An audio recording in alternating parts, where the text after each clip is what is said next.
The Wonderful Wizard of Oz Chapter 15. The Discovery of Oz, the Terrible. The four travelers walked up to the great gate of Emerald City and rang the bell. After ringing several times, it was opened by the same guardian of the gates they had met before. "What? Are you back again?" he asked in surprise. "Do you not see us?" answered the Scarecrow. "But I thought you had gone to visit the Wicked Witch of the West." "We did visit her," said the Scarecrow. "And she let you go again?" asked the man in wonder. "She could not help it, for she is melted," explained the Scarecrow. "Melted? Well, that is good news indeed," said the man. "Who melted her?" "It was Dorothy," said the Lion gravely. "Good gracious!" exclaimed the man, and he bowed very low indeed before her. Then he led them into his little room and locked the spectacles from the great box on all their eyes, just as he had done before. Afterward they passed on through the gate into the Emerald City. When the people heard from the guardian of the gates that Dorothy had melted the Wicked Witch of the West, they all gathered around the travelers and followed them in a great crowd to the Palace of Oz. The soldier with the green whiskers was still on guard before the door, but he let them in at once, and they were again met by the beautiful green girl, who showed each of them to their old rooms at once, so they might rest until the great Oz was ready to receive them.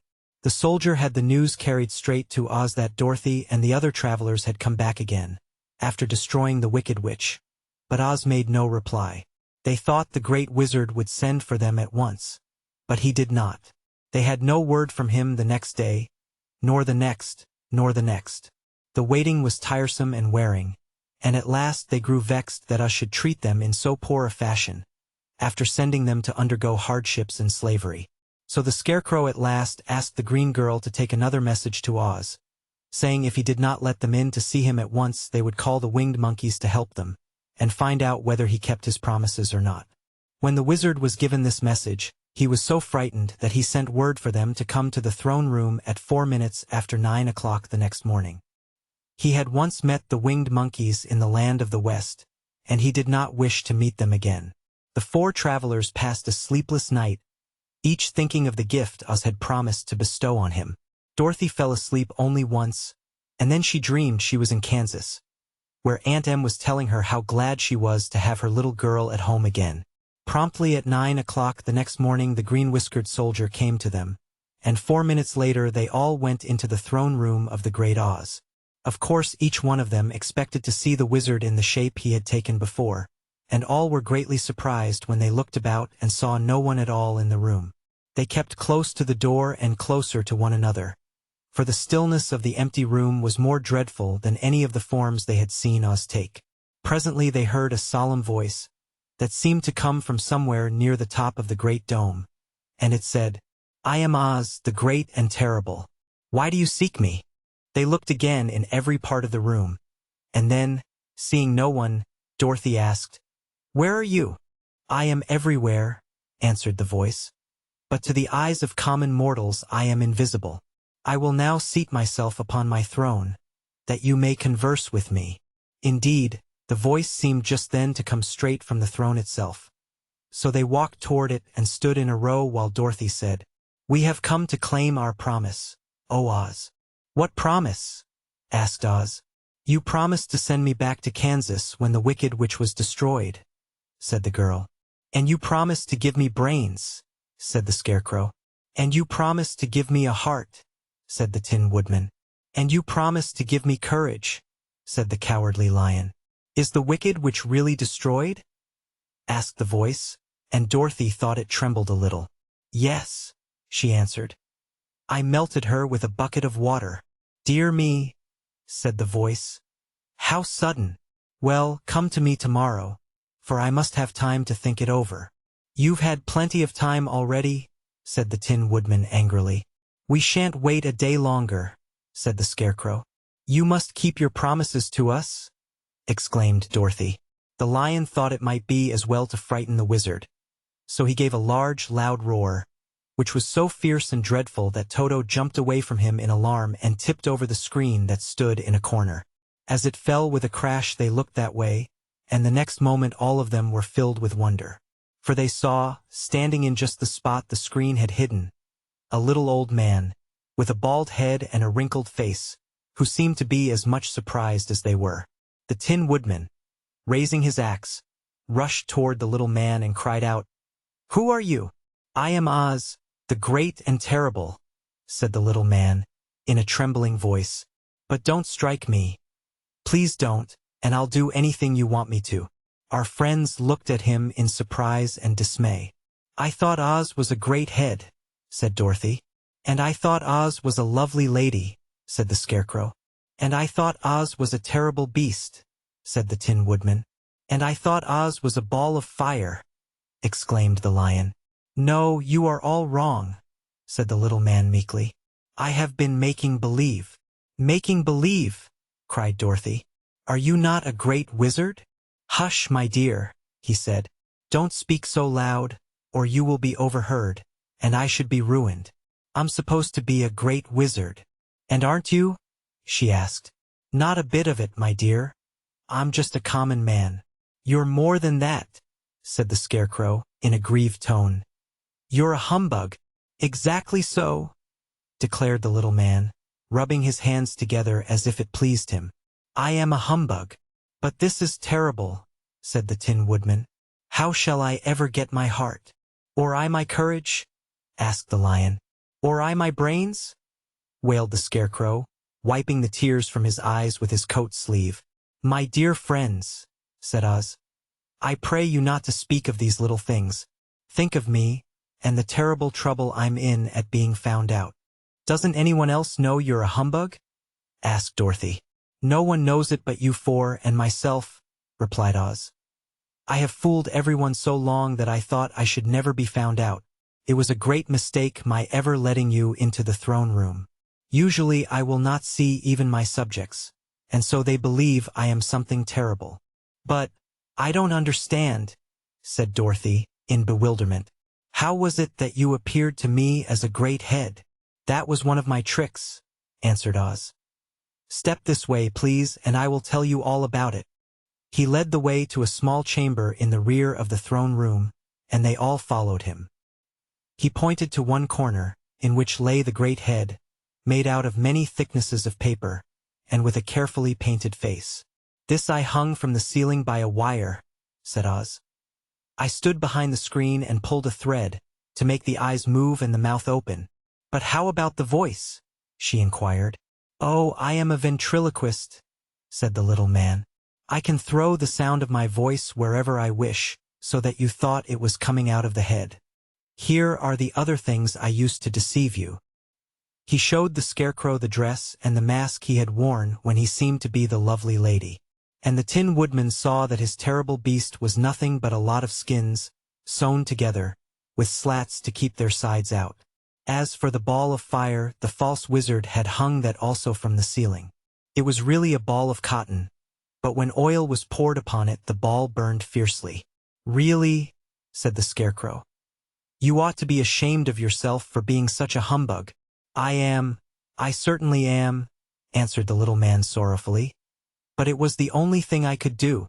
Sit down, please, there are plenty of chairs, and I will tell you my story." So they sat down and listened while he told the following tale. "I was born in Omaha."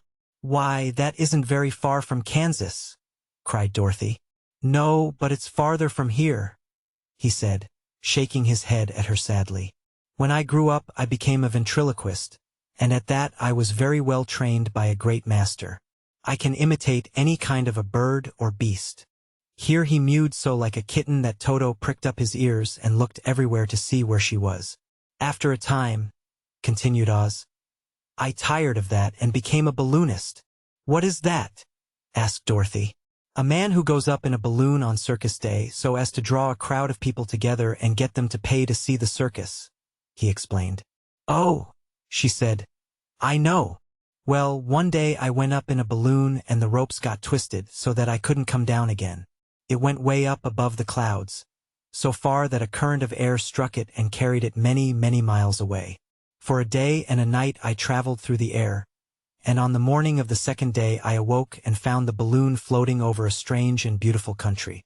It came down gradually, and I was not hurt a bit, but I found myself in the midst of a strange people, who, seeing me come from the clouds, thought I was a great wizard. Of course I let them think so, because they were afraid of me, and promised to do anything I wished them to. Just to amuse myself and keep the good people busy, I ordered them to build this city and my palace, and they did it all willingly and well. Then I thought, as the country was so green and beautiful, I would call it the Emerald City. And to make the name fit better, I put green spectacles on all the people, so that everything they saw was green. But isn't everything here green? Asked Dorothy.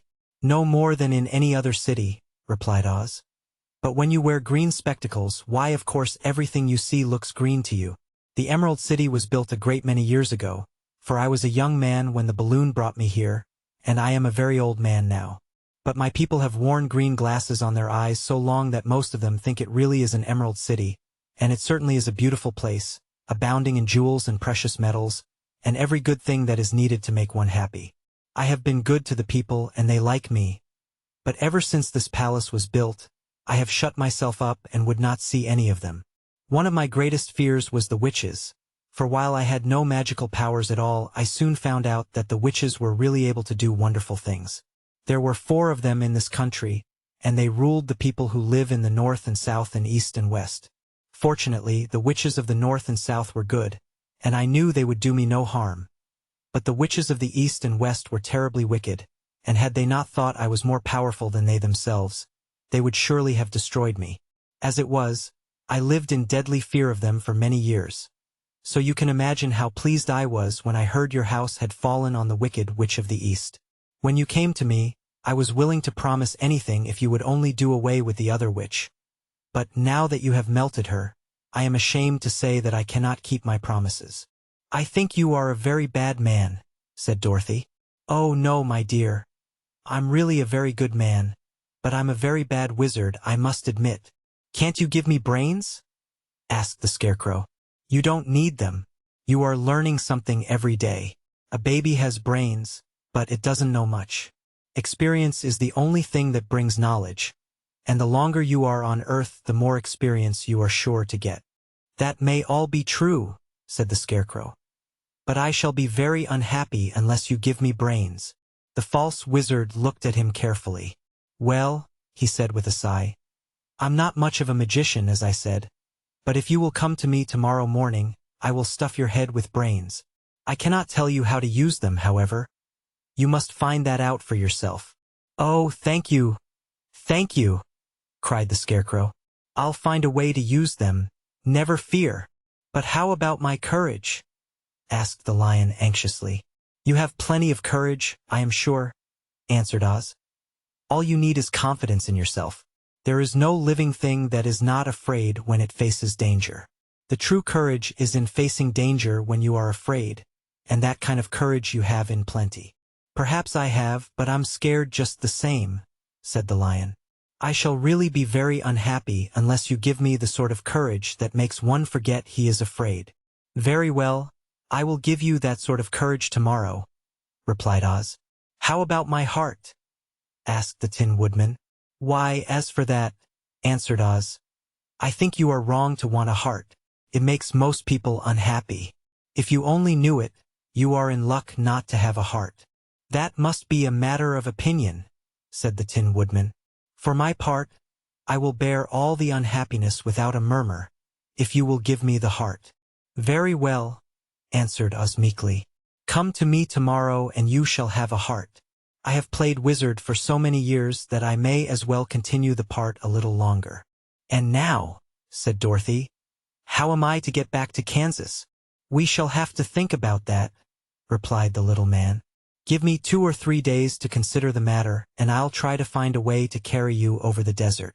In the meantime, you shall all be treated as my guests, and while you live in the palace, my people will wait upon you and obey your slightest wish. There is only one thing I ask in return for my help, such as it is. You must keep my secret and tell no one I am a humbug. They agreed to say nothing of what they had learned, and went back to their rooms in high spirits. Even Dorothy had hoped that the great and terrible humbug, as she called him, would find a way to send her back to Kansas, and if he did, she was willing to forgive him everything.